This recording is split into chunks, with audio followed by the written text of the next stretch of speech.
oral tradition in history. That's a major aspect of what I love about the paranormal. The fascination with the supernatural and high strangeness. The stories that many different cultures share.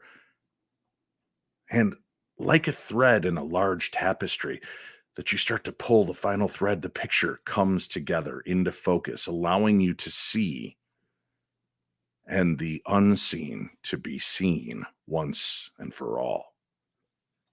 Tonight, we'll be sharing your stories, emails that you've sent in. The tradition carries on as we gather this evening to share a scare. True tales of the paranormal from you, my darklings around the world. That's next, right here on the very best in Paranormal Talk Radio. I'm your host, Dave Schrader, and this is my Paranormal 60. I'm not gonna stand here and listen to this baloney. He won't float. He doesn't stand for baloney.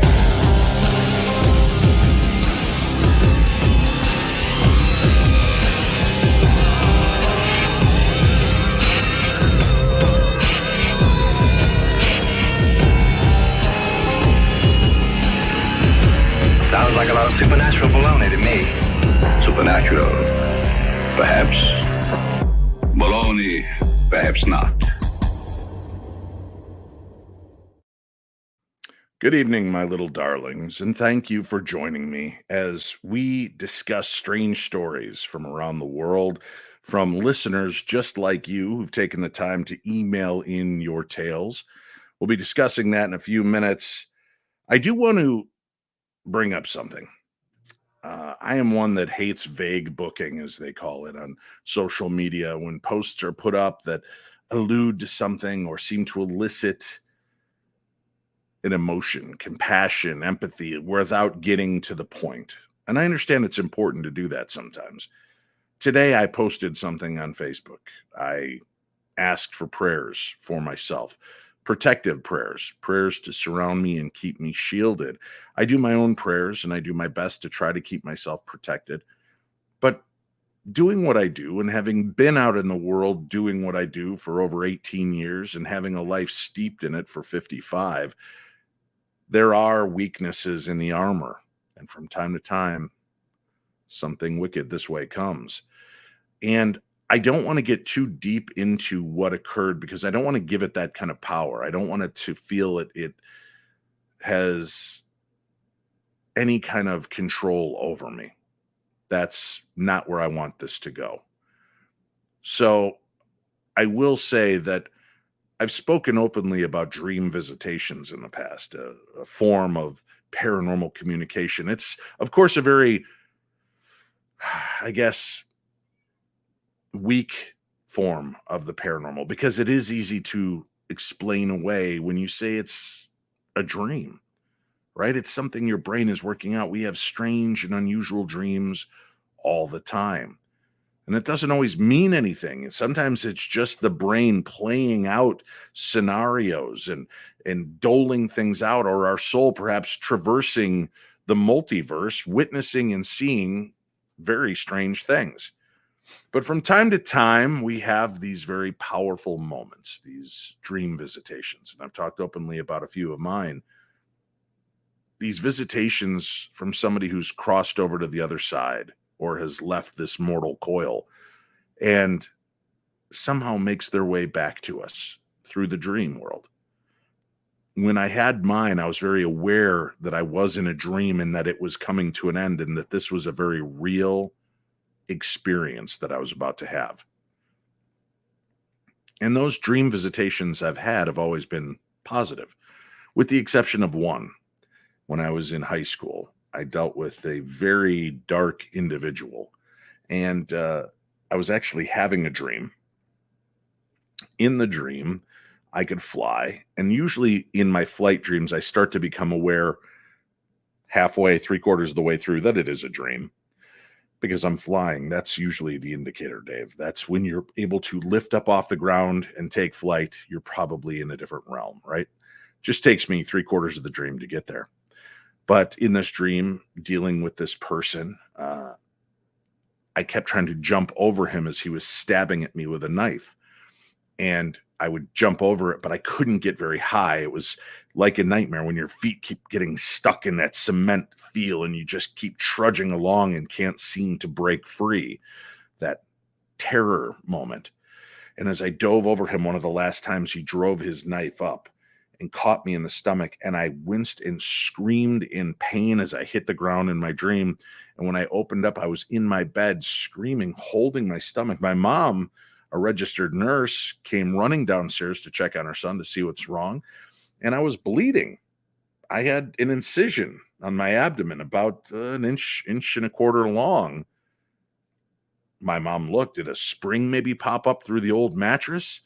Was there something in the bed that might have fallen out that caught me? She couldn't understand it, and it almost needed stitches. It was pretty deep, and it was a nasty gash. She bandaged me up and got me back to sleep. But it felt like a Freddy Krueger moment, something I brought back from the dream realm. That's the last time that I've had an experience in the dream state where I felt something malevolent was with me. And I pray that that doesn't happen for you. And I'm not talking about just nightmare fuel. I'm talking about a real experience with what I believe to be the supernatural. Can I say this without a doubt? No. None of us could, right? We're talking about the dream state, but it's a knowing when you've had that experience. This is not normal. This is beyond the ken. And in this sense, I knew there was something wrong. Well, something happened last night in a vulnerable sleep state. And it's very impactful, unnerving, disturbing, and made me realize just how accessible I was. I did my prayers. I did my healing and protection prayers and asked to be shielded. And then I wondered, what did I do wrong that drew this energy to me? What opened that chasm that allowed something in? People are always asking me, do you think that you bring things home with you? Can you get attachments? Can you do this? I don't believe that I normally get attachments, as I've said. But I do believe that when you do this enough, you start to draw the attention of things. And sometimes those things don't like the spotlight shown on them. I don't know if that's what's happened, but I do know that today I threw up a very small post asking for prayers, asking for protection. And I received many messages, and I did state in there, please don't write me. I'm not going to tell you what this is about specifically. As I'm talking to you tonight, this is the closest I've gotten to giving any real details. And I won't go beyond this point because, again, I feel like giving things too much energy empowers it. And I don't want it to feel that it has a power over me, nor do I want it to feel that it needs to show itself again. So I'm fine with just letting that be. But what did really touch my heart is the fact that I think there's over 1,500 responses from people all around the world sending prayers and good thoughts and positive intentions and working in whatever light that they work in. And I thank you so much, because I really do feel like I need it right now more than I think I've ever needed it. I don't know why, but what happened to me last night was very unnerving. I know I don't believe that there's anybody else in my house that's vulnerable. I think this thing was specifically singling me out, and I'm hoping that we're done. And I've put my foot down, set the manifestation and the intention, and I have many of you, my little darklings around the world, trying to help out. So thank you. I appreciate that. And I wanted to begin the show with a sign of that appreciation. And thank you all for doing what you do and showing the love and support that you show, not only to me, but to those that I post about when the prayer and healing requests come out. It means a lot to me. And I will be honest with you. I hope that you'll respond the same way for all the people that I put up. It's always sweet to see that there are responses, never to the level it is when it's me. And I appreciate that, but I also want you to know that I don't deserve more attention or more prayers because of who I am. And when I post the prayers and healing, I hope that you'll take into account the people that don't have followers around the world, that you'll pour out the same kind of empathy and love and affection. And the one thing I will ask of you, and I've tried to get better at doing when I post a prayer and healing request, is include a prayer, because I know there are many of you out there that don't know what to say or how to say it. And I try to do my best to put something out there. But when somebody asks for a prayer and asks for help, although it's sweet to show the little praying hands, if you don't actually put the effort into the prayer behind it, I don't feel it's nearly as effective or powerful. When people ask me to do prayer and healing requests, one of the things I do is immediately put my hand on my screen. It's just my intention, my manifestation, that I want to feel that I am in touch and in communication with that person that's asking for my help. And I do an immediate prayer. And my wife and my kids and wherever I'm at, sometimes I'm at events and I'll just bow my head, put my hand on my screen and say a prayer. And I try to do it on the spot. It doesn't take long, but I do believe that in that raised level of awareness and many people coming together doing that things can change, especially for health. So consider that when doing prayer and offering that service for people. I take it very seriously. I don't believe myself to be a religious man in the sense of being a pastor or a priest or a rabbi or anything of that level. And it is a very heavy weight on my shoulder to have people come to me for prayer requests. Not a weight that I don't want, and not a weight that I cannot bear. I hope you understand that. And I don't mean it to sound negative in any way, but it is, I know it's not me. I'm just trying to share with the people. I know when people come to me for prayer, although it is interesting, I get a lot of people who write, "No, I don't want this public. Would you just pray for me?" So I take that very seriously. And I feel that when somebody is at that broken moment and they ask for help, they're not asking for money. They're not asking for your time, really. They're not asking for your, voice so much as a 10 to 30-second prayer, or sending that energy, just committing to that person, seeing them, surrounding them in whatever energy, light, God's breath, whatever you feel that they need around them. It's a great way to do things. And I think if you do that, you'll start feeling better yourself. I know I usually do. Got a lot of great emails. I want to remind people, next Monday is our 150th episode. The boys are going to join me. The Paranormal 60 News crew will be here. We'll be taking your questions. We'll also be putting up the link so you can join us live on the air and share your stories. So we would love for you to be a part of that show. And what you can do is email me, Dave@paranormal60.com. That's Dave@paranormal60.com. It's the same. No matter where I am, one of the cats gets into catnip this time of night. I don't know. Is this just the time cats are supposed to get high? I don't understand it. But just email me, Dave@paranormal60.com. And in the reference line, just put 150th episode.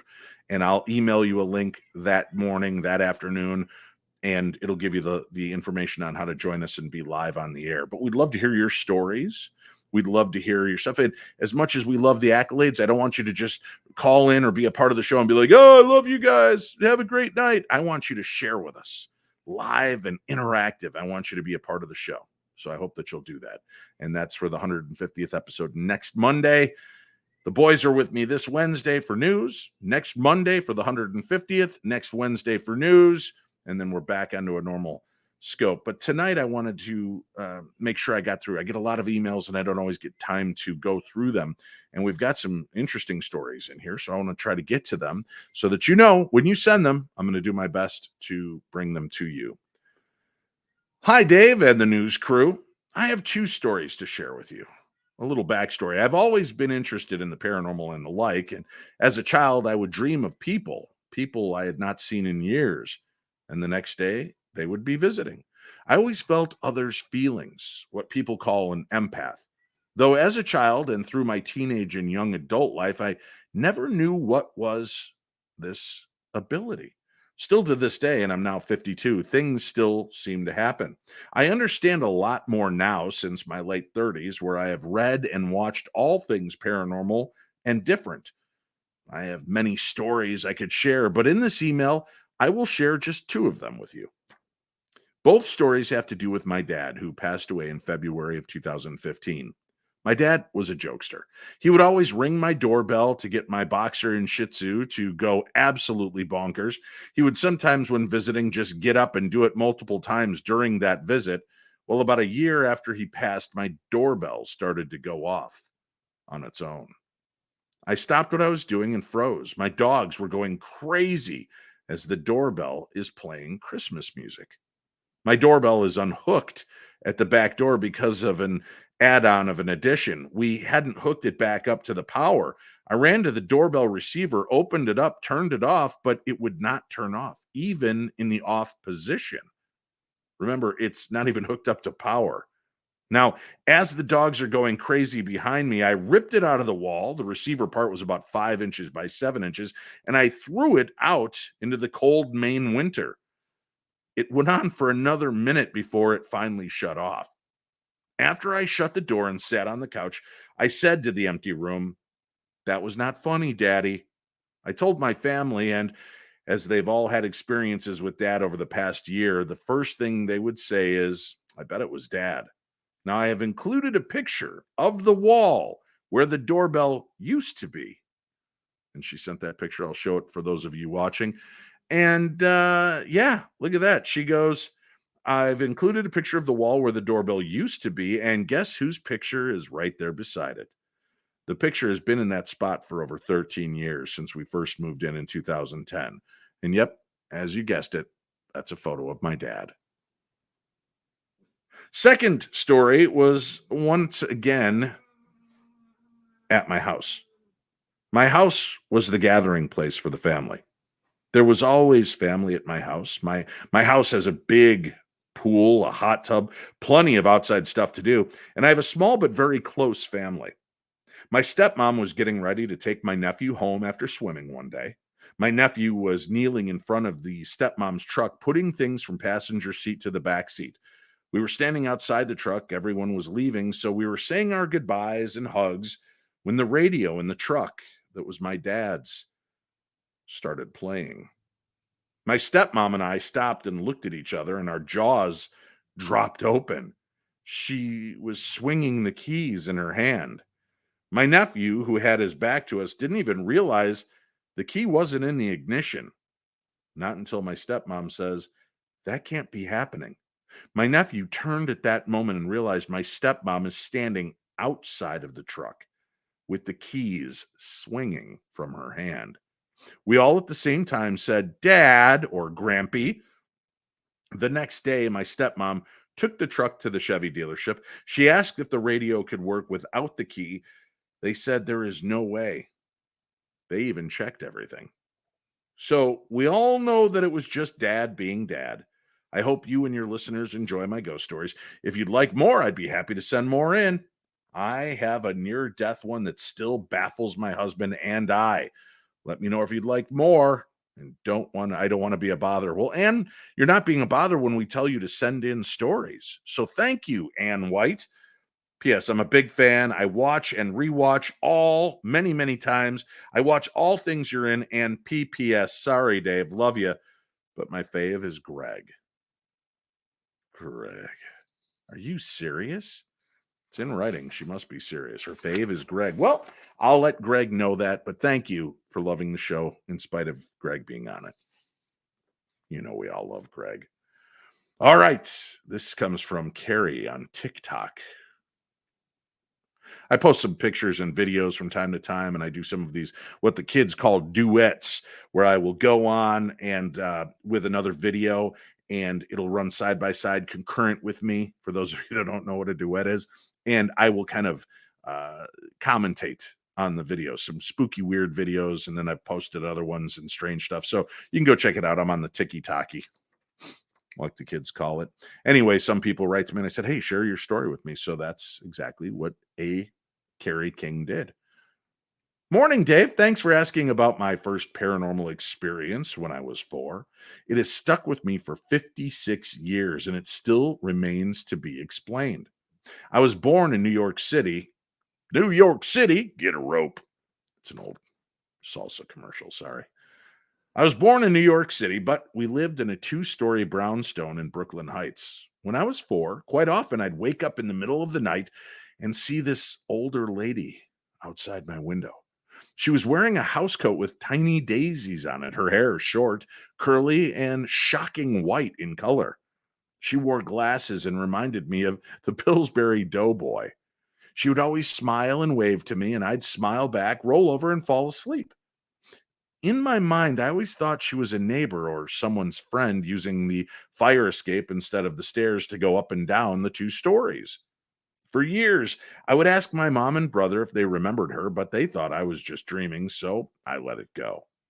Exactly 20 years later, my 2 younger brothers moved to Brooklyn Heights, and one day I took the subway out there to go help them with the move. I got off the subway on Atlantic Avenue and began walking. All of a sudden, I look up and see Clark Street. That was where our old apartment was. I remember the building because of the glass panels on either side of the door. They were very unique. I stood on the opposite side of the street, closed my eyes, and imagined that I was a little kid again. I walked up the stairs, opened the door, and recalled where every room was, etc. That's when it hit me. Fire escapes are always on the fronts and backs of the building, meaning the living room, and then in the back where the kitchens were. Oh my God. The fire escape was never outside my window, it was outside the kitchen window. I swear I felt like my feet were soldered to the ground, and every single hair on my body was standing straight up. This creeped me out big time. All my life, I've had weird experiences, mostly as a kid, but then things quieted down. That is until September 30th of 2003. I had a near-death experience after having a double brain aneurysm. Ever since, the experience has ramped up.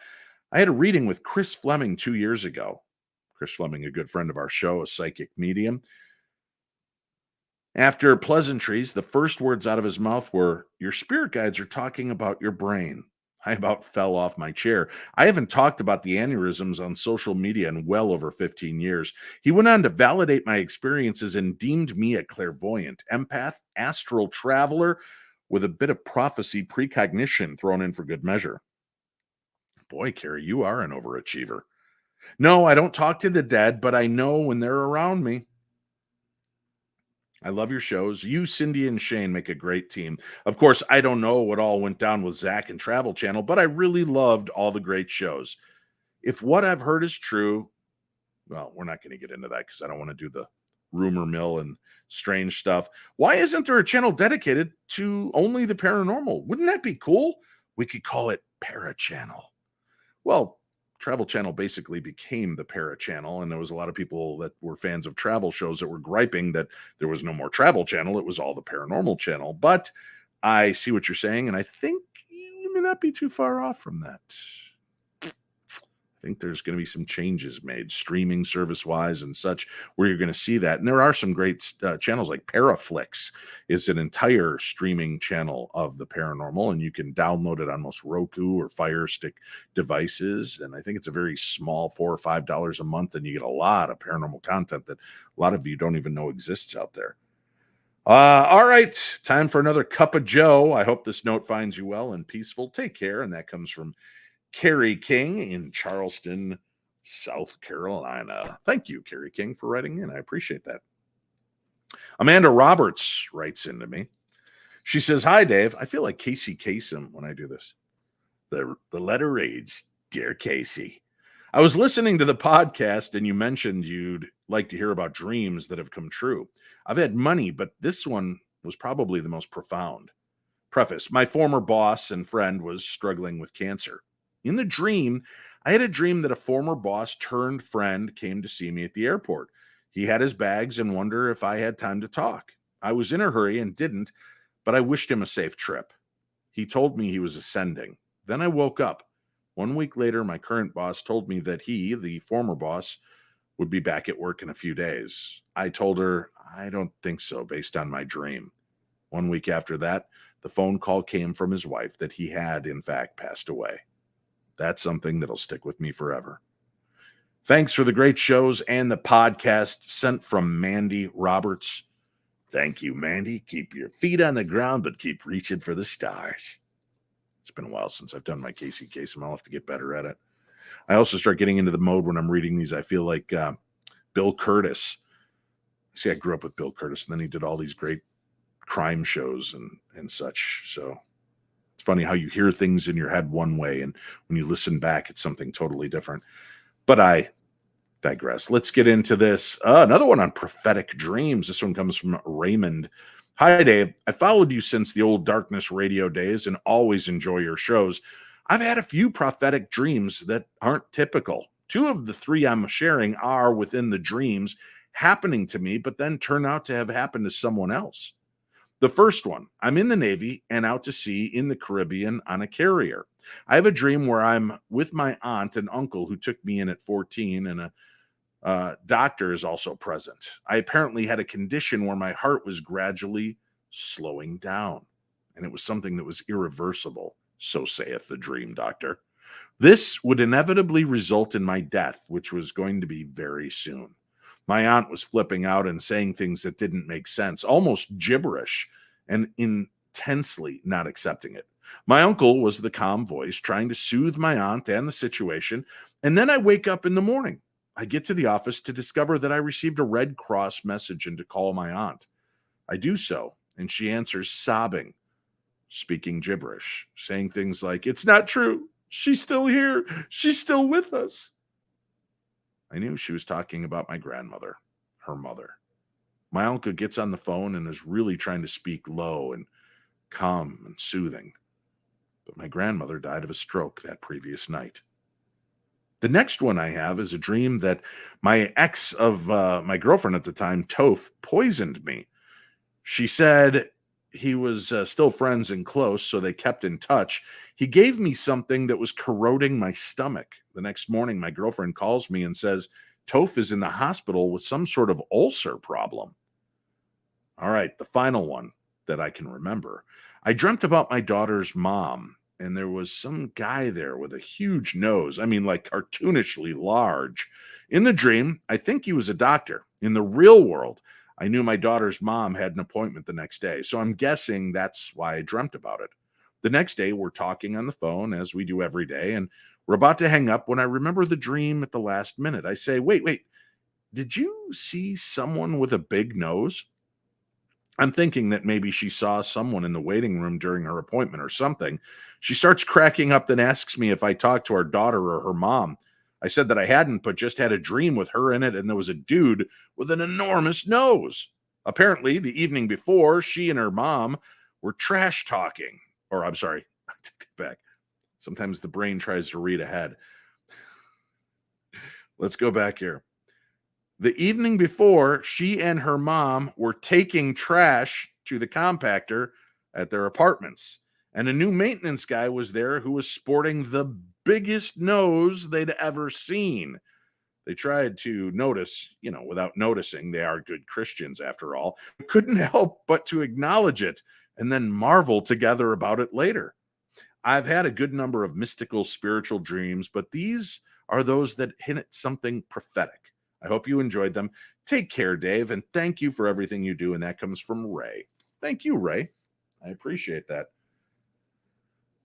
It's amazing how much better I can read when I'm not with the Marx Brothers. Of course, I'm also not drinking booze. Maybe that is a indicator to better things in the future here. I'm going to have a quick sip of water. So for those of you that are watching, you understand this pause. For those of you listening, I'm drinking water. I got to keep those dulcet tones well oiled. All right. We got a couple more of these stories, and then we will do a quick break.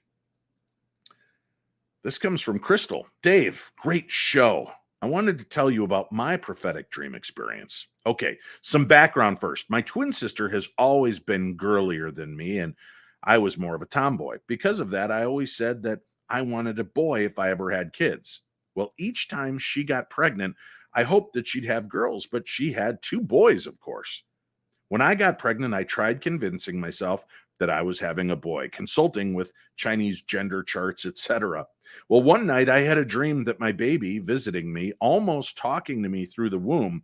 It was like I was seeing my baby in there. She said, "Mommy, I'm a girl." And that's all I remember. Well, of course, the next day I called my mom first thing in the morning to tell her about this. Weeks go by and I keep on forgetting about it. I did the early gender ultrasound at 13 to 14 weeks. Well, it turns out I'm having a girl. Then I remembered the dream. Now Scarlett is turning 6 this July, and she's the most amazing kid I could have ever asked for. I'm so lucky to have this little girl in my life. Thank you so much for your podcast. I'm a big fan of your work, and I can't wait to meet you in November. I hope the tour company can accommodate my shorter trip request. That comes from Crystal. Yeah, sadly, we can't on the shorter trip requests. The trip is the trip. We book people in, and hopefully you can make it there for the whole time. I'll tell you personally, if you don't mind going off on a tangent here on a couple of prophetic moments for me. I was a teenage boy, and my aunt had tried for years to get pregnant, and was very depressed by the fact that she was not. I was basically her son as well. My mom and aunt helped, my aunt helped raise me and was very and continues to be an integral part of my life. And I remember at one point my aunt was very sad, and I said, "What's wrong, Auntie Judy?" She said, "Dave, I just want to have my own little boy too. I want to have a son or a daughter. I'd be happy with whatever. I really want a child." And I said, "Oh, don't worry about it. You're going to be pregnant and have a baby this year." And she got almost offended. "Don't say that. You don't say that kind of thing." And I said, "Oh no, you're going to have a little boy." And she got frustrated and kind of offended. And about a week later, I believe it was, her dog, Mighty, this little horrible thing, was a brain damaged dog with a bad eye, and it used to walk backwards instead of forwards. It was a very strange little creature. But Mighty passed away. And then within a few weeks of that, my aunt found out she was pregnant. And I always kind of felt like there was a transition, like Mighty was here for my aunt until my aunt was ready to move on and have an actual child. And once that occurred, Mighty finally slipped off into the great abyss and over the Rainbow Bridge. And I still remember that to this day. I remember having that conversation and my aunt being so shaken that I was just so serious and knew this. And then flash forward, when my firstborn son, now remember, for those of you that have been following the show, my firstborn son was born in February of 1988. To me, that was the firstborn child. I hadn't known that I had fathered a child when I was much younger. And I found my lovely Jen just about 7 years ago, my oldest child. But when I was expecting Clifford, the midwife and the doctor we worked with throughout the pregnancy continued to tell us, remember, this is 1987 for the pregnancy, 88 for the birth, would tell us that this was definitely a little girl. The heartbeat matched the girl. The way she was carrying matched it being a girl. This matched it being a girl. That matched it being a girl. And I kept saying, nope. I was going to name my son Clifford after my grandfather, who was my idol, my hero growing up. And my grandfather never had a son. Between my mom and my aunt, my grandmother became pregnant with a boy, but lost him in utero. So he never had a son. I was it. I was the son that he never had. So I wanted to give him a Clifford Warren Schrader, a junior, if you would. He'd become, of course, Clifford Warren Schrader the second. But I continued to call Vicky's tummy Cliff and Clifford, and I would talk to Clifford, and it was pretty remarkable. And the day that Vicky went into labor, the midwife came and my mom assisted. My mom was a nurse and had worked in the neonatal intensive care unit, and her friend Karen had helped deliver thousands of babies. My mom had assisted her on many of those. The midwife gets in there and she's feeling around. She goes, "Well, your little girl's going to be born today." And I remember kind of getting this gut feeling, this hit. And I was like, oh, and I had to excuse myself. I was like, oh, okay. And I went in the bathroom and I just started crying. And my aunt came in. She said, "What's wrong, honey?" And she said, "It's a girl." I knew it was a boy. She said, "It's a girl." She reached in there and she could feel around and she felt a little girl. And my aunt just consoled me. She goes, "You're going to be a great dad no matter what, right?" But I had bought all these boy clothes, and I was a 20-year-old at the time. I was still a young pup myself, and that was it. I was going to have a boy. I knew I was going to have a boy. Nope, little girl. So as we're going through the birthing, the baby was breech, so we used gravity to help deliver my son. Right. Um, what I did was I stood with my arms like goalposts, and my girlfriend Vicky stood with her back to my chest, her arms draped over my arms, my muscular teenage arms. And I had just had knee surgery the month before, so I had kind of a buckly, weird, weak knee. But she would go into a contraction, and I'd lock up and hold her, and she would push. And um, remember, I believe it's a girl at this time. And the one person's down there. We have family and friends around to witness the birth. One person's down there with the mirror so I could watch the birth. But of course, I can't see anything. Out pop the legs. And I hear the midwife go, "Vicky, you have to push him hard now." And I go, "Did you say him?" And Vicky, he needs to be, "Did you say he?" And the midwife just turns to me and goes, "Would you just shut up and let me help get this baby out?" All I'm worried about is this a boy or a girl? And I can't see from the angle. I see umbilical cord, I see knees, I see toes, no parts. And then finally, he comes popping out. And he was in distress. He had been in there, the cord was wrapped around his neck. He was breech, so we were fighting an uphill battle. And I was just shattered. I was crying like a baby. There was my son, and the midwife kept talking to Vicky as I'm holding Vicky, and she's like, "Vicky, talk to your son. He's not responding." And Vicky goes, "Oh, baby, baby," and he just lay there. And the midwife's rubbing his belly and smacking his feet, trying to get him to respond, and he just kind of was there. And finally, the midwife looks over Vicky's shoulder at me, and she goes, "David, talk to your son. He's not responding." And I kind of came to, and I looked over and I said, "Clifford Warren Schrader." And his head rolled up to the sound of my voice, and he began crying. And the best sound I've ever heard in my entire life. But I was right. It was a little boy. And so those were two of my big prophetic moments. And then, of course, the month before my son being born, I had the prophetic moment driving by my mom's house repeatedly on New Year's Eve of 1988 that something was wrong. I ended up going home early after dropping friends off. I was supposed to spend the night out at a friend's house, driving back and forth past the house. I kept getting these vibes that my mom was in an ambulance, something wrong. I got home. My mom comes shuffling out into the kitchen with hair all askew, one eye open, one eye squinting. And she's like, what? Everything okay? I'm like, "Yeah, Mom, I drove everybody home. I stayed sober. I'm just going to have a quick sip of Pepsi and I'm going to go to bed." She goes, "Hold on. I'll go to the bathroom. I'll come out and have a smoke and we'll talk." And then she turned around and went into a grand mal seizure. So she ended up in the hospital.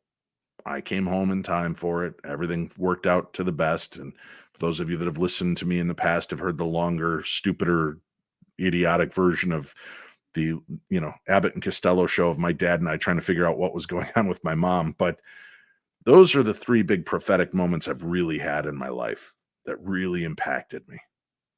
So we're going to take a break. We've got a lot more to talk about, a lot more of your stories here. And like usual, we'll probably go a little over. I hope that's okay with you. The Paranormal 60 Directors Edition is currently underway. But first, a word from our sponsor. Innovation, creation, vitality, and joy are the pulse of mysoultopia.com, with many custom creations for the mind, body, and spirit, along with classes, intuitive sessions, coaching, and healing energies. MySoultopia.com strives to bring sophistication with a twist to the metaphysical and the holistic market, while raising the community's vibration and channeling the new paradigm, which means new and exciting adventures for all. MySoultopia.com is utopia for your soul. Visit MySoultopia.com, your one-stop shop for all your metaphysical needs, offering hand-selected crystals and crystal jewelry with prices to fit every budget. MySoultopia.com offers the best selections of tarot and divination cards by top designers, expertly curated and award-winning book collections from top authors on every subject you'll need on your spiritual journey. My Soultopia is also proud to offer the finest singing bowls and an eclectic collection of the most amazing gemstones, crystals, and crystal jewelry from the top metaphysical designers in the world. MySoultopia.com is always your one-stop shop for award-winning mixes of Florida water, sage spray, and other spiritual protection. So begin your journey with the best resource, MySoultopia.com. That's MySoultopia.com. Why mess with the rest when you can start with the best? MySoultopia.com. Again, that's MySoultopia.com. MySoultopia.com. Or follow the link on today's program guide for more information.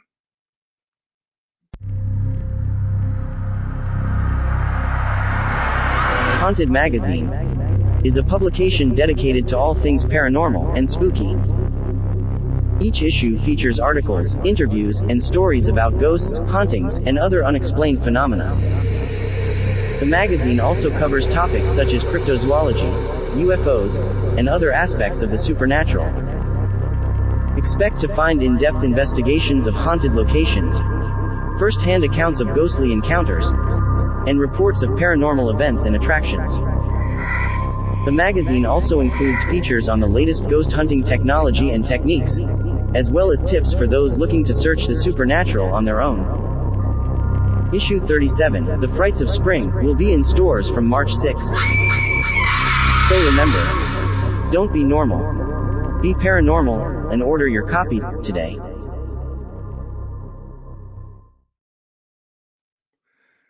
All right, my little Darklings, we are back. We've got a lot of cool stuff going on. Make sure you check out my Amazon shop. Do you know that all of the books that are represented by all the great guests on the show are in one place?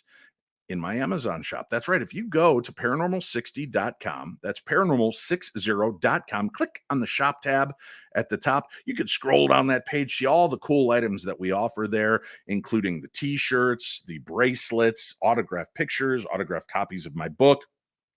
But at the top, there is our Amazon store. And what you could do to help me is click on that and make sure that you flag it. Anytime you purchase anything through Amazon, make sure you go through that link. It doesn't cost you anything extra, but very small portions and proceeds from all the sales, they build up and they go a long way to help support this program. So I hope that you'll consider doing that and show some love and support for the show while getting great books. And remember, please rate and review the books from all the great authors that you hear on this program, and make sure that in that rating and review, you tell them that you heard about it right here on the Paranormal 60.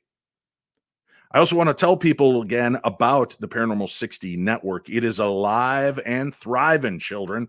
Listen, our show airs live Monday and Wednesday nights, and then we take the audio. They're released on Tuesdays and Thursdays. And I understand that that's not much during the week. And there are many of you that actually have to go to week 5 or go to work 5 days a week. So I wanted to give you enough content, some great programming that you might have missed. So on Mondays, you can tune into Our New England Legends with Jeff Belanger and Ray Auger as they take you into some of the most fascinating, interesting, funny, and mythical, strange stories from the New England area. And there are a lot of them. As a matter of fact, I think they're on episode 302 now, but every week we release a brand new episode on Mondays. Tuesday, you'll be able to hear the audio of the Paranormal 60. Wednesdays, a Searchers podcast. That's right. You get to hear the paranormal mind of Shane Pittman, Ray Causey, and Josh Purvis as they break down and look at different points in paranormal history and some of the weirdest, strangest, and most unusual cases and talk about it. Then Thursdays, you get to tune in and hear me right here with the Paranormal 60 News crew. You get to listen to that version of the show that was live Wednesday night. And then Friday, we go down under as we go visit with our friends Ann and Renata for a True Hauntings podcast. And they take a look at some of the most unusual and bizarre true haunting stories and try to kind of take them apart, inspect them, and get a good handle and understanding on what took place, how it took place, and are there rational explanations that we can now look at to make sense of the stories that have occurred in these locations. It's a great show, a great lineup. 5 days a week, you get the very best in paranormal programming, and I hope you're enjoying it. So for those of you that wonder, well, why is Dave only hosting 2 days a week? That's because those are my shows, the Paranormal 60. The rest are my friends' programs that I knew you'd want to hear. And I hope you're enjoying the shows. Email me, dave@paranormal60.com. Tell me if you like the other shows, which shows are your favorite, and why. I'd love to hear from you. Dave@paranormal60.com. All right, we've got more emails to get to, so damn it, let's get to it. We've got just a little bit of time left in the actual 60-minute portion of the show. I think we're going to be closer to about 90 minutes because I do have a lot of stories, but I'm going to go at them. Are you ready? Let's begin, shall we? And welcome back to the Paranormal 60 with your host, me, Dave Schrader. Dave, recently you brought up sleep paralysis, and that reminded me of an experience I'd wanted to tell you about. It's something that's puzzled and haunted me for over 30 years, and something that to this day, I can't figure out the why or wherefore behind it. There's so many different aspects that don't fit into any one category that can explain it, but if at all possible, I'd love to get some sort of explanation that made sense. Well, that's a tall order, something you've been kicking around for 30 years and haven't made sense of, and you want me to read this and give you my input. I'll do my very best. Let's see what we come up with. This is a 2-time experience in 4 parts. You'll see what I mean. So this happened around the time I was preparing to become a Reiki master after receiving my 2nd degree, but months before becoming a master level in September of 1990. A lot of things seemed to be happening around then, paranormally, which was very likely due to the Reiki initiations opening up my awarenesses. Here's the story. One night, I woke up suddenly out of a sound sleep and was wide awake, totally aware. I thought maybe our daughter, Simone, who was 6 at the time, had called me from her room next door, and I listened to see if I heard her. But it was silent. Then I wondered if perhaps it was someone skulking around outside our bedroom window at our apartment building, since at that time we lived in kind of a sketchy area of town. Again, it was silent. As I was totally awake, I thought I'd go use the bathroom, peek in on our daughter's room, just to check on her and go back to bed. As I got up, I glanced across to my husband's side of the bed where his digital alarm clock was. And yep, you guessed it. It was exactly 3 a.m. I went to use the bathroom, peeked in at our daughter, who was sound asleep, and went back in our room. As I slid back into bed, I glanced over at the digital clock again, and I saw that it was now 3:03. That amused me because earlier that week, I had read an article in the paper that explained the reason there was always a line at the women's restrooms during events was because it takes a woman an average of 3 minutes to use the bathroom. I remember thinking that apparently the study was correct. As I slid down into the sheets, I suddenly became paralyzed. This is not your textbook sleep paralysis, as I had been awake and walking around mere seconds before. So I'm not sure what this was about, but I most definitely couldn't move anything, with the exception of my head and neck. I was able to turn my head, but nothing else. I didn't feel any pressure or weight. I just couldn't move. I started to panic, not even thinking about it being anything paranormal. I was afraid that maybe I was having a stroke, since my mom had had a stroke and an aneurysm, which had ultimately led to her death. My head was clear, however, and I thought I'd try to wake my husband so he could help me. I tried to speak, but only the merest, tiny, newborn kitten-like squeak came out. I could barely hear it myself. Next, I tried to stretch the fingers on my left hand, which was closest to my husband. I tried as hard as I could, but it wasn't nearly enough to actually touch him, let alone poke him awake. His back was also turned, so it was unlikely he'd see me anyway. About then, I became aware of something on the side of my bed, and my head turned to the right. Standing there was this transparent figure of a monk, complete with a robe belt around his waist and a cowl covering his face, so I couldn't see it. This was actually a good thing because I was very afraid of looking into its face. Although he was transparent, I could still see several details. I saw the rough texture of the fabric of his robe and the folds as he moved, but I could also see through them. Even though I was afraid, I was fascinated. I watched as he put his thin fingered hands together in a prayer like position, or like he was about to dive, and then raised them above my chest. He then plunged them in the area of my heart. I felt a sort of electrical buzzing in the area where his hands were, and I could feel things being moved around. I had no idea what was going on, and it didn't hurt, but as it went on, my fear returned, and in my head, I started praying to Jesus to make the monk go away.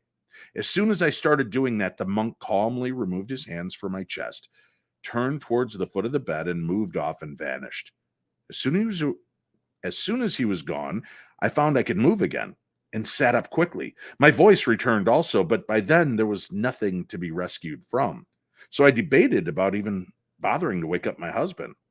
Ultimately, I didn't wake him and instead found myself going to sleep about 20 minutes later. The next morning, I woke up remembering what had happened, but decided to wait and tell my husband until we were on our way to work so as not to scare our daughter. As they were having breakfast, I went into our daughter's room to get down her Catholic school uniform. I reached my left arm into her closet to pull it out, and as I took it out, I noticed I had some kind of cut on the middle finger of my left hand. I examined it more closely and saw it wasn't a scratch, rather more like a tiny scoop taken out of an area just under my top knuckle. What was especially strange was that it wasn't a jagged cut, like an accidental injury, but looked like a precise incision that had been cauterized after. Once I noticed it, it started to hurt. I wondered how I had come to cut myself without noticing, because, as I said, this wasn't a scratch. I would have definitely remembered an injury like this. I started to hypothesize different possibilities. Maybe it had accidentally dug a fingernail into my finger really deep, although unlikely, especially since it was a cut in the shape of a tiny eye. I checked my sheets for blood, but there was none. We all had to get going to work and school, so in the morning rush, I didn't really have time to examine things further. As the week wore on, I kept thinking about the monk experience and tried to figure out where the cut came from. But eventually, everyday stuff took over, and I sort of stopped thinking about it, although I had a tiny scar on my finger from that mysterious cut. Then, about a month, 6 weeks later or so, it happened again. This time, it was more like a classic sleep paralysis, in that I woke up already paralyzed. Again, the monk standing on my side of the bed, then turned toward the foot of the bed and moved there. He then climbed on the bed and straddled the bottom part of my legs. Once again, he made his hands in a prayer diving position and plunged them into my abdomen area. Again, I felt the electrical buzzing where his hands were, and I felt him moving through things down there. I actually felt my organs being displaced, which concerned me. How was he going to get them back in the right place, I wondered, but I was fascinated by the process. I couldn't imagine what he was trying to do, and again, fear overtook me, and I started praying to Jesus in my head. As before, once I started that, he calmly removed his hands from my abdomen, climbed off my legs and the bed, turned around, and vanished. Once he was gone, again, I could move, and again decided not to wake my husband. What was interesting was that as I thought more about it, I wasn't as scared as one might imagine. I was startled and shook, but realized I didn't actually feel any fear. And I went back to sleep again about 20 to 30 minutes later. The next morning, we went through the usual morning work, school day routine. Once again, I went to my daughter's room to get down her uniform, forgetting about the earlier injury experience. However, I didn't forget for long, since it had happened again. In the exact same spot was a fresh, new, scooped out, eye-shaped cut, precisely cut, and looking cauterized as before. Again, I went through the how the hell did I get cut overnight theories and looked in the sheets. Again, no blood. There was nothing. It's never happened again since. Both times this happened, I continued to feel that electrical buzzing feeling in the areas where he'd had his hands for a long while afterwards, and things just felt different. I have not been able to come to any conclusions as to what it could have been or meant. My mother in law thought that maybe it had to do with the upcoming Reiki master initiation, that maybe the monk was fixing me in some way to prepare me. A couple people on a ghost story message board who had heard the story back then thought it might be aliens, and others just figured it was regular old sleep paralysis episode. I have absolutely no clue, and I would love to hear your thoughts and those of anyone else who might have come across something similar. I've read and listened to many stories about sleep paralysis, but have never come across anything that includes all the aspects of what I experienced. I know I didn't imagine all this, and I still have that tiny eye shaped scar on my finger. So, what do you think? Peace and light. This comes from our friend Lena Litenois. Lena, crazy story.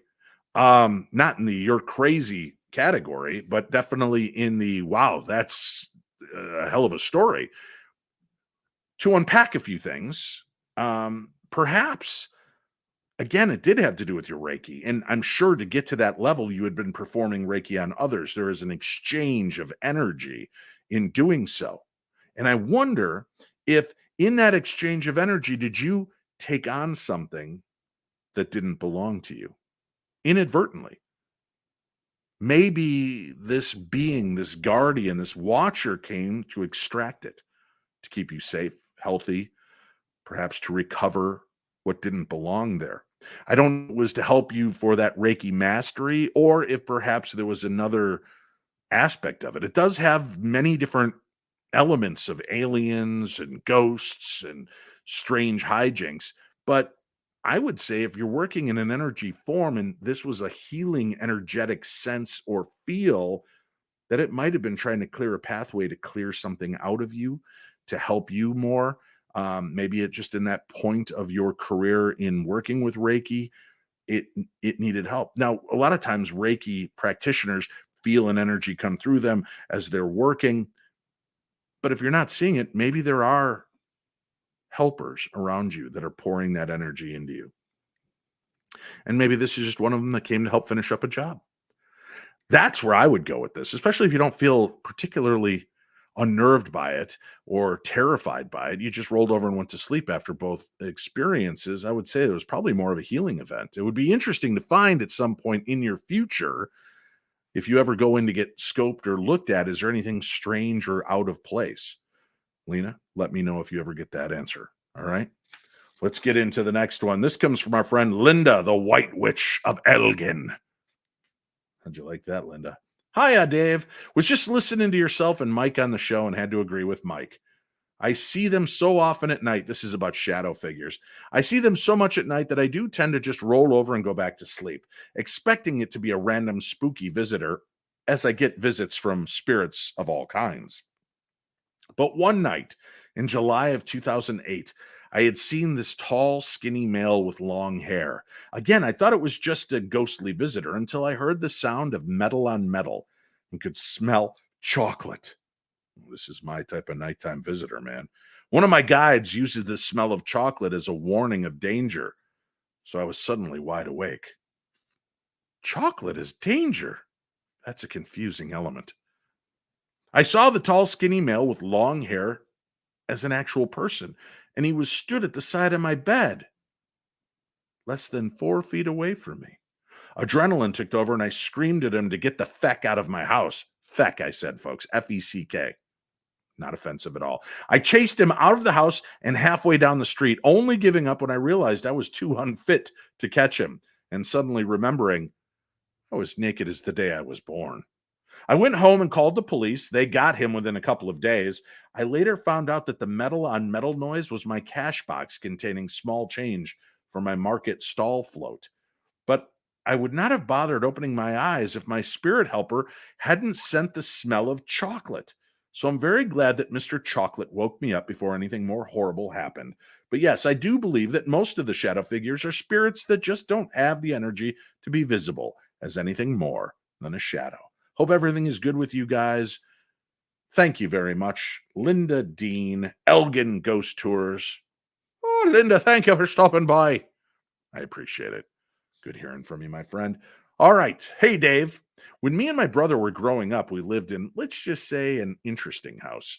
While there are many weird things that happened at this house, this experience was the most unique. So one day, when me and my older brother, about 10 and a half years in age, were running around the house trying to beat the crap out of each other, well, as we reached the top of the stairs, I thought I had him as I go to push him into the wall. He turns to run down the hall, steps on the bottom of a long curtain, and out shoots this gray shadow thing that was about the size of a rabbit. This thing raced down the hallway, banks the corner, and goes straight into my room. Me and my brother just stared at the now empty hallway, wondering what we just saw. In the end, we decided the game was over and just go downstairs and not think about what it is that's lurking upstairs. Dave, it was the middle of the day. We were the only ones home. There are no animals in that house. Still to this day, almost 30 years later, I can still see it clearly in my mind like it had happened yesterday. And still, I have absolutely no explanation for what it is we saw. That was Melissa. Listen, ghost animals exist. I've had experiences with them. I believe in them. Maybe it was just a ghost bunny checking up on you. Okay. Hi, Dave. I just finished watching your video from last night and look forward to Monday's Shadow People episode. I just wanted to tell you about my experience with a shadow person. It was 2016, and my late husband was going through chemo for radiation for esophageal cancer.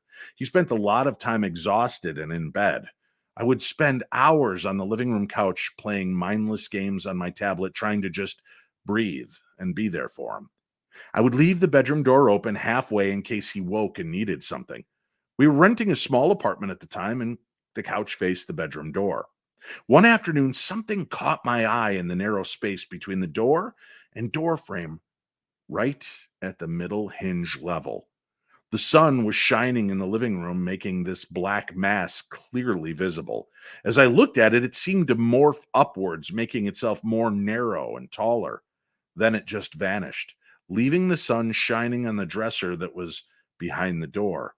I tiptoed into the room and looked behind the door, and nothing unusual was there. Over the next few months, this mass would appear in the same place almost daily as my husband slept. I wasn't concerned or worried as it would show up, seem to look at me through the crack for several minutes, then vanish.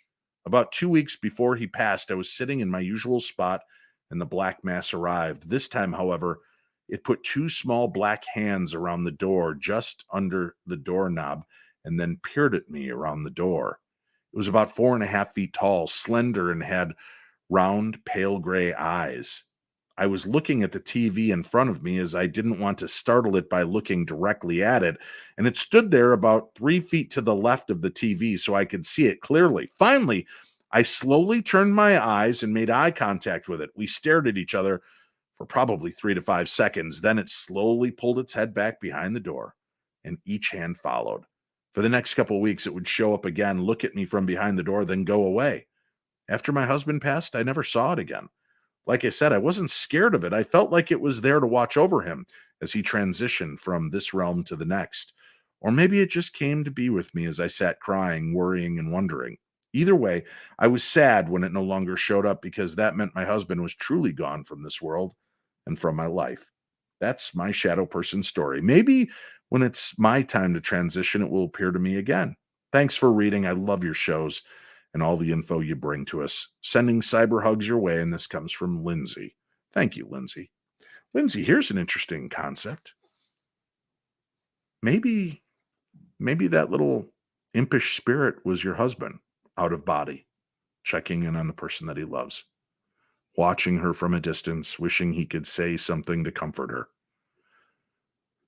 I often believe that some of the shadowy figures that we encounter may be our own children sleeping in the rooms and out of body, running around, being a child, having fun.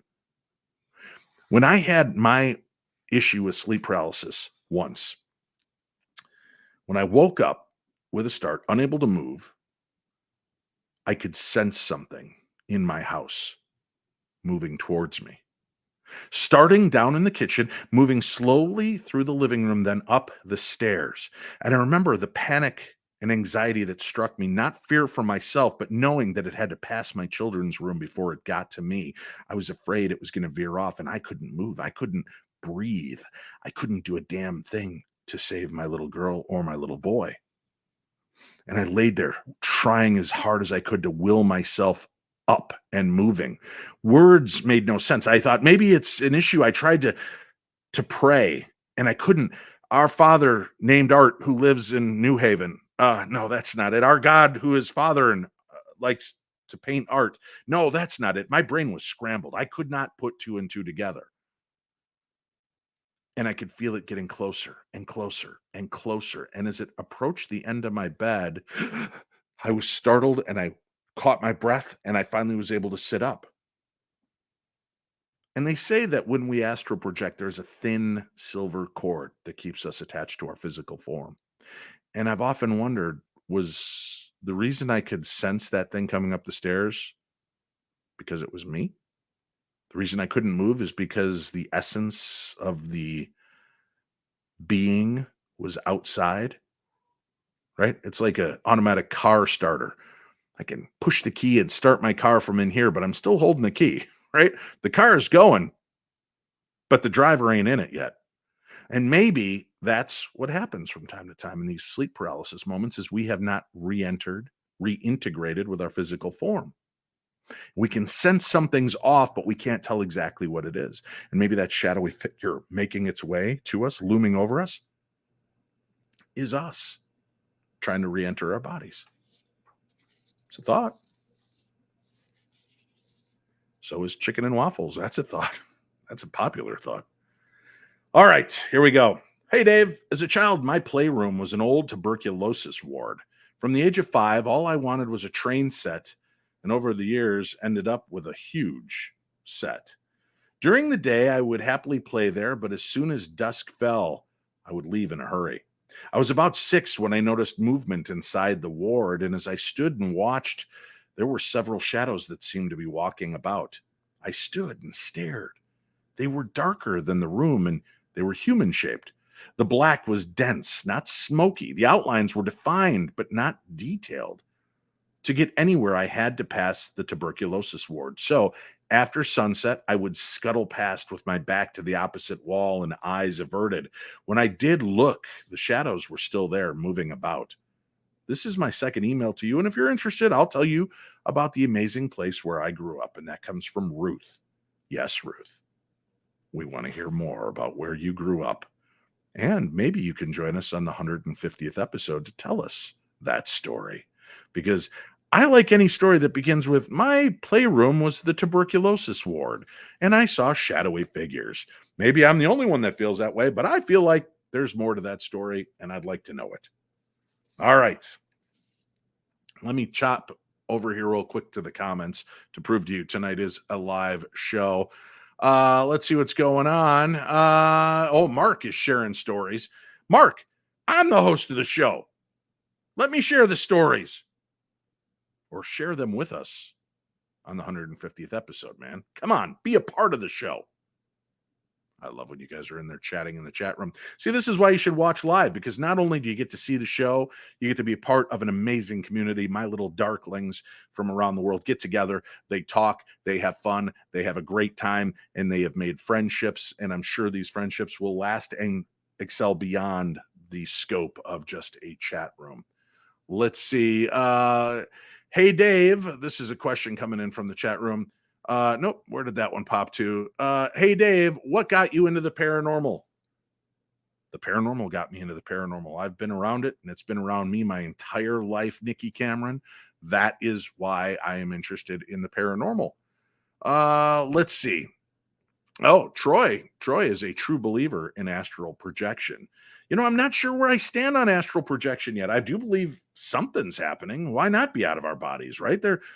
I have a lot of flight dreams. And like I said, it's about 3/4 of the way through these dreams that I start to realize, I think this is a dream, but it's also very surreal and real at the same time. I can feel there's a tactile sense, smell. I can smell things in those dreams. I can't think about it, honestly. When is the last time You can remember smells from a dream. And I've mentioned this one before in the past. I'm going to throw this back out to you. I'm just curious, and maybe those of you in the chat room can, put an X, just an X, if you've had this happen in your dream. Okay? Only if you've had this in your dream. I want you to think about the dreams that you have. We go to work in our dreams. We go to movies in our dreams. We sing songs. We go to concerts. We go to ball games. We do everyday things in our dreams. The one thing that very, very few people remember in their dreams is this: our cell phone. We carry it with us all the time. We're on it all the time. We're communicating. And even at a dinner table with our loved ones, we're focused on this instead of what's around us. But how many of you have actually had dreams where your cell phone appears in the dream? For those of you in the chat room, put an X up if you've actually had a dream with your cell phone in it. Really, we've got a couple straight out of the chute. That's crazy, because a lot of the people I've spoken to don't. They don't have the phone in their dreams. So obviously, you people are broken that are dreaming about your phone. Give up your phone. If you're even dreaming about your phone, you have an addiction problem. But Dave loves you anyway. Yeah. Oh, interesting. Special Power from the chat room, that's the name, says, my dreams never have electronics in them. Good for you. Let's see. Couldn't get the numbers to work. That's true. Interesting. No, I don't. Troy says he doesn't. And some people are just saying they just don't recall having dreams. Cool stuff. All right, we got a couple more stories to go here. I want to try to get through all these because these are dating back into February. And once I've cleared this out, then I've only got a handful left from like January and December and November. And I'm going to try to do another episode on those. So we will keep working through these. I'm sorry I'm so bad at it, guys, but we have so much stuff in with the guests and then the news. I don't always have time to plug these in. So I hope you're enjoying tonight's episode where we're focusing on you and your stories. Here we go. This comes from Melinda. Hey, Dave, Marty, Greg, and Eric. I've been thinking for a long time about emailing you with some of my experiences that may or may not have been paranormal. Let me explain. My parents were old school Brooklyn of Jewish descent. Oh, the imagery, but not practicing. And when I say those things, that's what's written in the letter, not me going off on an aside. I'll let you know when I go off on an aside. Usually my asides turn into rambling, which turns into dissension and then madness. All right. My father was a self-proclaimed atheist. My mother, well, she proclaimed a lot of things. They were skeptical about everything and everyone. They only believed what they saw. Anything with a hint of spirituality to it was dismissed. It was a very nurturing environment, Dave. So now it goes without saying, I'm a freaking skeptic too. Now, my grandmother, who passed away when I was in high school, and it was the first time I was old enough to truly understand death, and it hit me hard. Flash forward to a few years later. I'm 19 and in college. I had a dream one night. I was woken up to the phone ringing in my dorm room. I answered it, and it was my grandmother. I heard, yes. And how are you, miss? That is what she always said when I spoke to her on the phone. My heart stopped. I couldn't breathe. I started crying. She told me I had to stop worrying about her, that she was with my grandfather, and she was fine. I told her I had so many questions and wanted to tell her how much I loved her and missed her, but she said she couldn't talk. She had to go. And then she hung up. My best friend insisted that it was a visitation dream, but I wouldn't entertain the cause. Hello, skeptic. So I just brushed it off as a bad dream, and she told me I should be more open. She was right. Fast forward again, or as I say, yada, yada, yada. I'm 36 and pregnant with my son. I had another dream that was so incredibly real. I was in bed asleep, but awake at the same time, if that makes sense. I felt my father was there, even though I couldn't see him. He was talking to me, telling me he was sorry that he wasn't going to be able to see my son grow up, that he knew what a great mother I would be, and he didn't want to leave. I woke up hysterically crying. It was 2:00 in the morning, and I called my dad to make sure he was okay, which thankfully he was. So I again brushed it off as a bad dream because, pregnancy hormones, Dave. Not long after that dream, he was diagnosed with MDS, a rare type of cancer of the blood where the cells in your bone marrow become abnormal. This would eventually progress to leukemia. He was given just 5 years to live, and That was with treatment. Unfortunately, the disease progressed so quickly, he didn't even get one treatment. He was surviving on blood transfusions that kept him going until it didn't. He didn't make it the 5 years, and when my son was 3 years old, I found myself sitting at my father's bedside as he was struggling for his last breath, holding my hand. While the rest of the family was begging him to stay, I was the one telling him it's okay to go. I told him what a great father he was and that we would be okay. I'm crying even now just writing about this because it was such a traumatic experience. You see, my father didn't know that he was dying. My mother and brother had decided not to tell him because they thought if he knew, he would give up.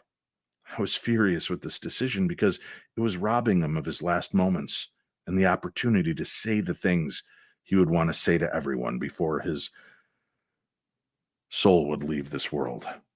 So the only thing I could do was help ease him into death. I stopped the clocks and opened windows. I felt right to do it. My mother thought I was crazy. She asked why I would do that. I didn't bother answering. I made the necessary calls. Services were arranged, and the atheist services were conducted by a rabbi. Oi, she says in the email.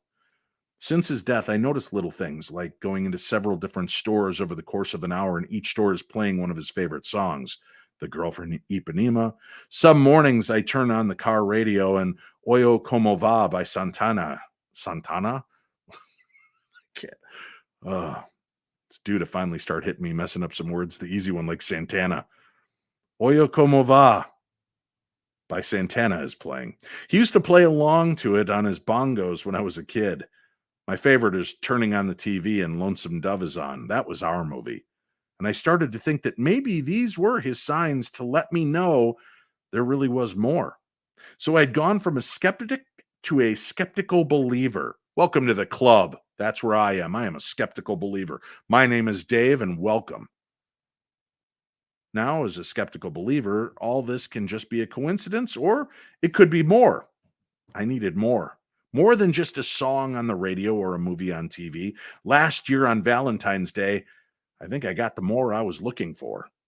I was up watching TV, and my husband and son were asleep.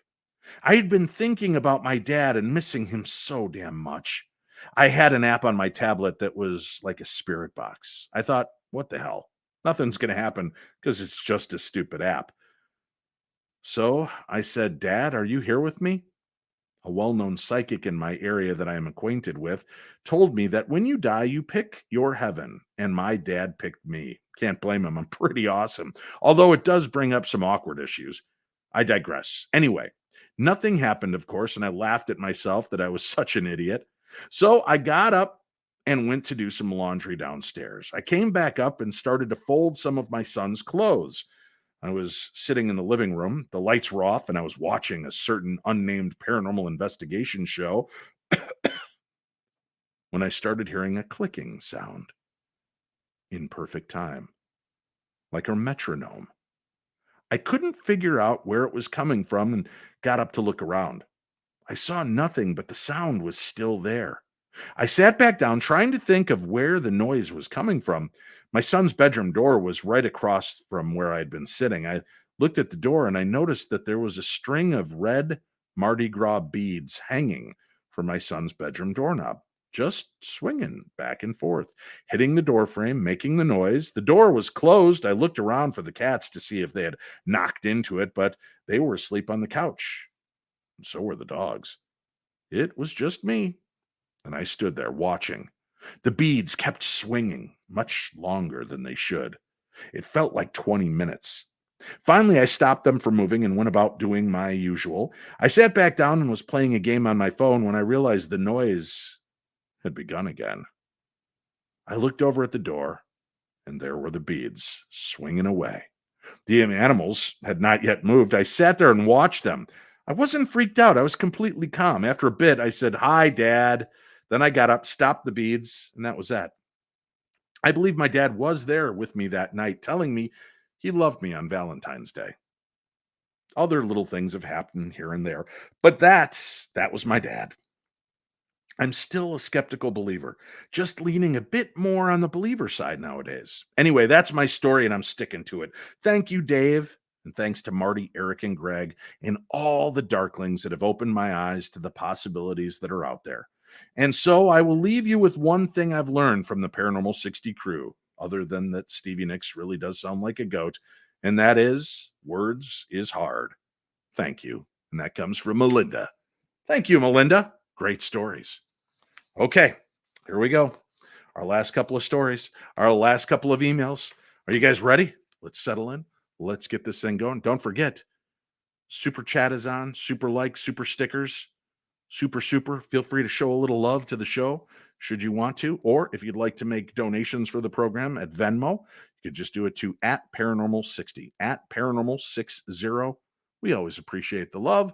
Sorry, I haven't had anybody in there running the chat to throw these things up on the screen tonight. It's just me, all alone.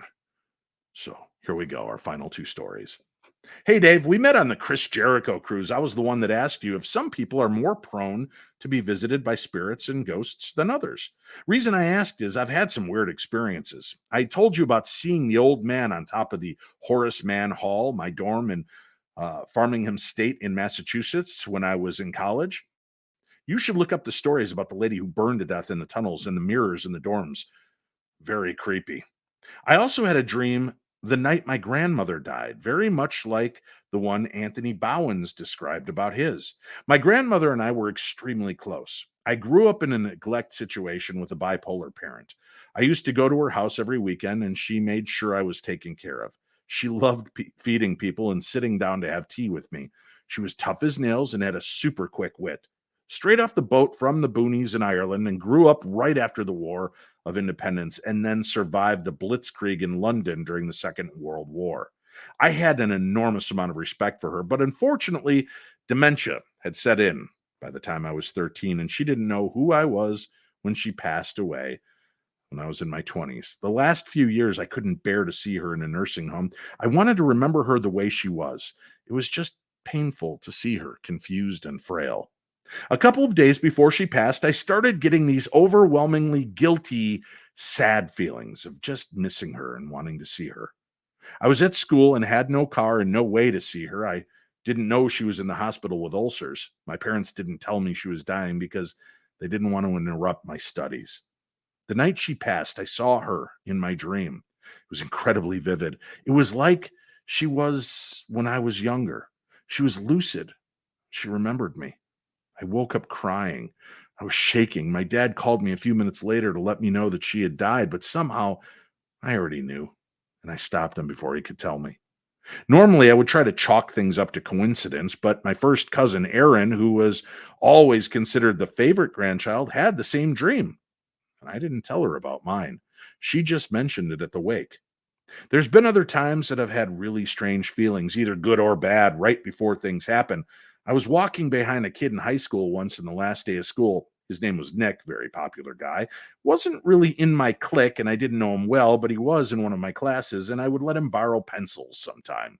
On the last day of school one year, I had this heavy feeling in my gut walking behind him like I should say goodbye. And it felt hard to breathe, almost like having a panic attack, and I was about to fall downstairs. I fought really hard. Well, a few months later, my brother came home from summer school and said, "Guess what? You mentioned that Nick," and my heart sank. His mom, grandmother, little brother, and him got into a fatal car accident. Only his little brother survived. I get freaked out when I start to have these kind of feelings and try to ignore them as much as humanly possible, but I'm kind of wondering if I might have some sensitivity to psychic or medium-like stuff. A friend of mine is a Roma gypsy, and she wonders if I might have come from travelers based on the part of Ireland where we're originally from. My mom has seen friends that have passed and predicted weird things before, and also had a grandmother that would say strange things that would come true. Honestly, I would mostly like to live life normally. I have enough stuff to deal with day to day as it is. Any thoughts or tips? Feel free to share anything about my university, but please keep my other personal stories between us. I don't want people thinking I'm nuts. So I won't say your name, but nobody here thinks you're nuts. Thank you for sharing your stories with us. There's a great book I always recommend to people called The Still Small Voice by Echo Bodine. She also wrote the book The Gift. I would suggest picking up both of those books, giving them a read, and it might help you come to terms with your abilities and learn to shut them down properly and safely, or at least to show you how to control them, ground them a little bit more. Thank you for writing in. Our final email is here. Hey, Dave. Sherry from Chattanooga here. I enjoyed hearing you read my experiences in the hospital so much that I wanted to share with you about an apartment I used to live in. As it is February, this is a gentler story. As I said, these emails go back into last year. We lived in this apartment from the summer of 1998 until December 2001. I was married and at the time had one kid who was in preschool. My now ex-husband and I were both full-time university students, so this was a 2-bedroom student apartment. Shortly after the fall semester of 98 started, I was in the back of the apartment working on a paper, completely involved in what I'm doing. Mommy? I hear behind me. I turn around looking for my kid when I remember that I was in class and the kid was still at daycare. I'm done for the day and now focus is broken, so I figure maybe that was my cue to pick the kid up. I didn't think much about it until the next time maintenance comes around. Have you heard the little boy looking for his mommy? One of them asks. Oh, the voice I heard was actually real. You're welcome to come here and play, I said out loud. We don't mind. And he did. For the next 2 years, battery-operated toys would play randomly. Things would move. Little noises would be heard here and there. Things you would expect from a young child. And in 2000, a new neighbor moved in next door, a single mother with one child. We were helping her move boxes in while our kids played. Then we sat down and started talking. We told her about the little boy. At first, she didn't seem to believe us. And right on cue, a toy that was sitting on the couch between us started going off. She looked terrified. No, it's okay. Both Jay and I told her. She's just a kid. He's okay. I don't know if she ever got used to our invisible playmate. Then, late in 2001, we're preparing to move. One evening, the kid is asleep, and Jay and I are getting ready to settle down. I'm already in the bedroom while Jay is brushing his teeth when we hear a little kid giggle. That was in the kitchen, I say. Jay follows the little giggle around the apartment until it goes into our kids' room. He follows it in and then comes back a moment later with a stuffed animal that had fallen off the bed and landed on the heater. It had a huge hole burnt in it. Half the stuffing was already gone, and it was smoking. Would it have eventually burst into flame next to my child's bed? Because we invited a lonely little ghost boy to come to our apartment to play? I'll never know. That was the last time I heard anything from him before we moved out, and I haven't been back to the neighborhood in the last 20 years since, so I don't know if he's still there, but I hope he was able to move on and find his mommy. Cheers. And that comes from Sherry. Thank you very much, Sherry. Thank you very much to all of you, my lovely little darklings around the world who shared in tonight's experience with us. And I'm watching. You guys have stayed. Thank you so much. I hope you've enjoyed the stories. And I want to thank each and every one of you that took time out to write those stories and share them with us here on the program so that all of our listeners could share in that. I appreciate you more than you'll ever know. And again, for all of you who have put out prayers and asked for protection and surrounding me, I thank you very much for that. Please keep those prayers coming because I don't know that I'm completely out of the woods yet. And if you wouldn't mind extending those prayers to my family, just to make sure that everybody stays safe. Again, physically, I don't feel I'm in any danger. Emotionally and spiritually, maybe a little bit. So I would appreciate you to continue those prayers and continue those prayers for all the people in my home, all of my family members, and the home that I live in. All right, folks, I hope that the darkness is just a little bit more light with the information that we share here, the laughs we share, the information and entertainment that we bring. But remember, you're never far away from your old pal Dave. And if you have questions and stories you'd like to share, you can email them to me, dave@paranormal60.com. That's dave@paranormal60.com. Thank you for tuning in. This is the Paranormal 60. This is my realm, and I'm your host, Dave Schrader.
This has been a broadcast of the Paranormal 60, where sometimes words ain't so hard.